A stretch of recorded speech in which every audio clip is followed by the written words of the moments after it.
नमस्कार, मैं हूं फरहान। देश के भीतर हिंदू मुसलमान की आग इतनी फैलती जा रही है कि थमने का नाम नहीं ले रही। मुकाबला पाकिस्तान से हो या बांग्लादेश से, भारतीय मुस्लिमों को घेरा जाता है और सबसे बड़ी बात, उन पर जो धार्मिक प्रहार होते हैं ना, वह कम होने का नाम नहीं ले रहे। इसके बदले में क्या होता है कि मुसलमान भी आप पर धार्मिक प्रहार ही करता है। मैं बात कर रहा हूं इस वक्त इंस्टाग्राम की इन्फ्लुएंसर, रील बनाती हैं, शर्मिष्ठा पनोली की, जो कि सिम्बायोसिस इंटरनेशनल यूनिवर्सिटी में लॉ की स्टूडेंट हैं।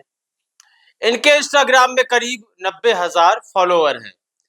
भले ही मैं अपने शब्दों में इनको इज्जत दे रहा हूं, लेकिन इज्जत करने लायक ये है नहीं।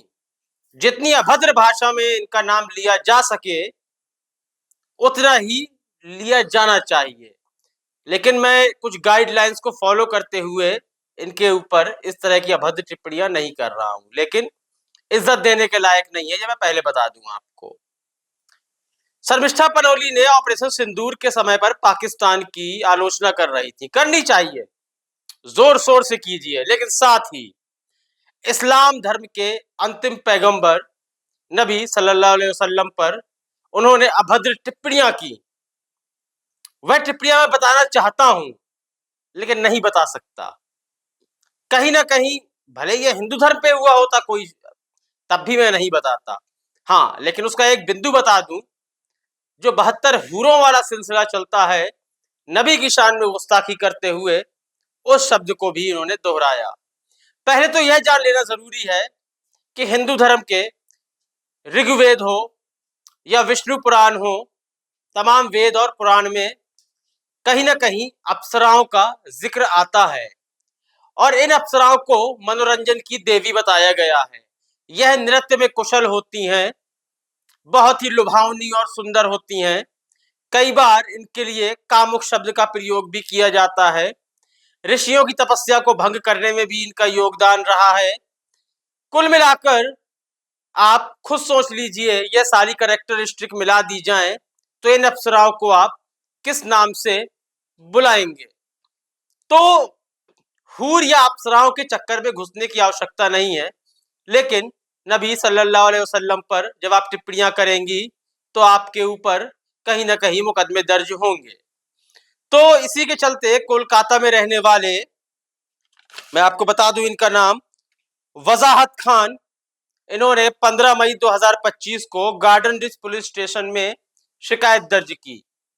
हरियाणा के गुरुग्राम से शर्मिष्ठा पनोली को गिरफ्तार किया जाता है। उसके बाद हलचल मच जाती है। यह हलचल क्यों मच रही थी मुझे समझ में ही नहीं आया। कई हिंदू संगठन और कई हिंदुओं के द्वारा वजाहत खान पर अलग अलग शहरों में एफआईआर दर्ज की जाती है कि यह भी हिंदू देवी देवताओं का अपमान करते हुए नजर आए हैं। इसकी भी जांच होनी चाहिए। लेकिन चौंकाने वाली बात यह है कि यह जो एफआईआर दर्ज कराने वाले, शिकायत दर्ज कराने वाले व्यक्ति वजाहत खान है, इनके पिता सादत खान ने बताया कि जैसे ही शिकायत दर्ज कराई है, उसके बाद लगातार उनको फोन में धमकियां मिलना शुरू हो गई। धमकी मिलने का सिलसिला चल ही रहा था कि 1 जून की रात को वह लापता हैं। अब तक वह 1 जून की रात से लापता हैं। कुछ भी नहीं पता वह कहां हैं। क्या वह भाग गए? कोई देशद्रोह तो उन्होंने किया नहीं है कि छुपकर भाग जाएंगे, बल्कि शिकायत दर्ज कराई थी, धमकियां आ रही थी, पुलिस उन्हें लगातार खोज रही है, लेकिन अब तक उनकी कोई जानकारी नहीं मिली है। यदि ऐसा किसी के साथ नहीं होना चाहिए, उनके साथ कुछ गलत हो गया होगा, तो इसकी जिम्मेदारी कौन लेगा? क्या वह संगठन लेंगे जिन्होंने एफआईआर दर्ज की है? क्या शर्मिष्ठा पनोली इसकी जिम्मेदारी लेंगी, या फिर जो लोग उन्हें धमकी भरे फोन कर रहे थे वह जिम्मेदारी लेंगे? भारत के भीतर यह सिलसिला लगातार बढ़ता चला जा रहा है और इस पर किसी भी प्रकार की रोक नहीं लगाई जा रही। यति नरसिंहानंद सरस्वती हो, वह लगातार आकर नबी की गुस्ताखी करते हैं, और केवल वही नहीं, भारतीय जनता पार्टी के ऐसे बहुत से नेता हैं जो लगातार गुस्ताखियां करते हुए नजर आते हैं, लेकिन उन पर कभी भी कड़ी कार्रवाई नहीं की जाती। यह बहुत ही शोचनीय स्थिति है। कि आप कहां से कहां पहुंचना चाह रहे हैं। क्या आप अंतरराष्ट्रीय स्तर पर अपनी यह पहचान बनाना चाहते हैं कि हम मुस्लिम विरोधी हैं?